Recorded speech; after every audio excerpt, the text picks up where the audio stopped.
xibaar yu wér te wóor ca tàng ba abonnez-vous pour ngeen di mën di jot suñuy vidéo. daleen ak jàmm seen chaîne bi di Buzz 221 HD kii di Bilal Diatta di maire bu Kër Massar Sud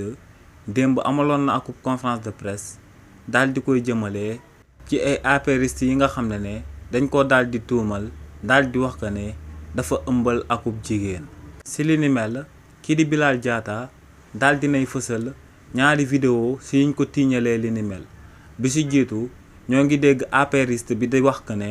kookee di Bilal Diatta dafa daal di ëmbal akub jigéen te dina topp kaa boobee ba daal di andi ay preuve jëmale ko si li ni mel ndax waa parti bii di Pastef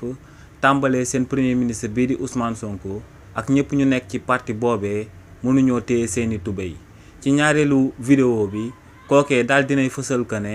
moom ci wàllu boppam dafa daal di kookee di Bilal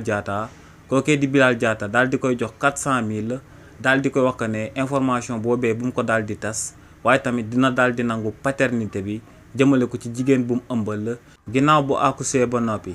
ginnaaw ba kookee di Bilal Diatta fësalee ñaari vidéo yee ba noppi daal dinay xamal sénégalais yi que ne avant muy daal di amal conférence de presse bi daal dinay porter plainte biir cybercriminalité ngir ñu daal di jàpp daal di topp ñi nga xam ne dañoo bokk ci APR te daal di fësal xibaar yi wóorul yooyee daal di koy jëmale ci jëmmam. kii di Bilal Diatta daal di wéyal ne bëggut woon a àddu jëmale ko ci mbir moomee waaye ne sëgam dañoo daal di yàq teram ci réewu Sénégal te amaana am na ñi nga xam ne buñ ko déggee dinañ daal di jàpp ko ne loolee ab xibaar bu wër la te du akub xibaar bu wër ne li ni mel moom moo sabab mu daal di génn daal di leeral sénégalais yi jëmale ko si li ni mel. nee nag lu leer ba am moom mooy que ne ñi nga xam ne ñoom ñoo amal li ni mel dañuy daal di prouver que ne parti boobee di APR ñoom politique gu sosalaate yàq deru nit ci lañ daal di nekk ba tey te xamuñ ko ne politique gu Sénégal weesu na foofu bu yàgg.